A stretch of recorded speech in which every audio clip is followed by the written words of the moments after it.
या अगोदर वनमंत्री म्हणून मग नेहमी वाटायचं की वनविभागाने असं काम करावं की वनापासून त्या कुटुंबाला धनापर्यंत पोचता यावं। हिरव्या बांबूपासून त्याला प्रयत्नाची पराकाष्ठा करत त्याचा प्रवास हिरव्या बांबूपासून हिरव्या नोटेपर्यंत व्हावं, हिरव्या संपत्तीपर्यंत व्हावं। आणि या कर्तव्याच्या भावनेला जागून आपण इथं बांबू रिसर्च अँड ट्रेनिंग सेंटर सुरू केलं। अपेक्षा काय होती की जगामध्ये बांबूचा एक मोठा बाजार आहे, पण बांबूचा बाजार, बांबू ते बाजार या मधात मात्र एक मोठी शृंखला आहे की बांबू पासून बाजारापर्यंत पोहोचायचं असेल तर त्याला एक योग्य प्रशिक्षण लागतं, त्याला स्किल लागतं। आणि या दृष्टीने आपण बांबू रिसर्च अँड ट्रेनिंग सेंटर सुरू केलं।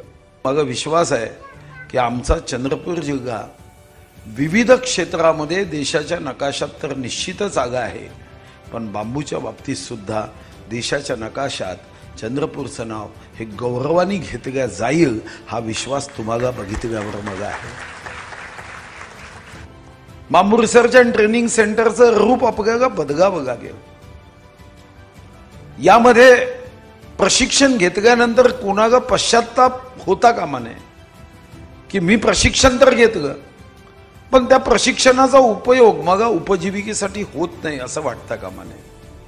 अन्यथा प्लॅटफॉर्मवर उभं राहिल्याने आपला प्रवास पूर्ण होत नाही, आपल्याला गाडीत बसावंच लागतं।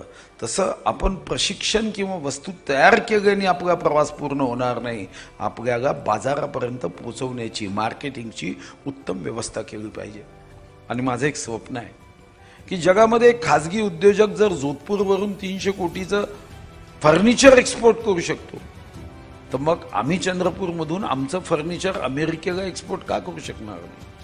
कारण आमचं टिकूड हे तर प्रभू रामाने मान्य केलं आहे, आमचं टिकूड लोकशाहीच्या पवित्र मंदिरांनी मान्य केलं आहे, आणि आमचं टिकूड जर विश्वनेता माननीय मोदीजींच्या कार्यालयात वापरलं जातं तर जगामध्ये हे जाऊ शकतं हा विश्वास आहे।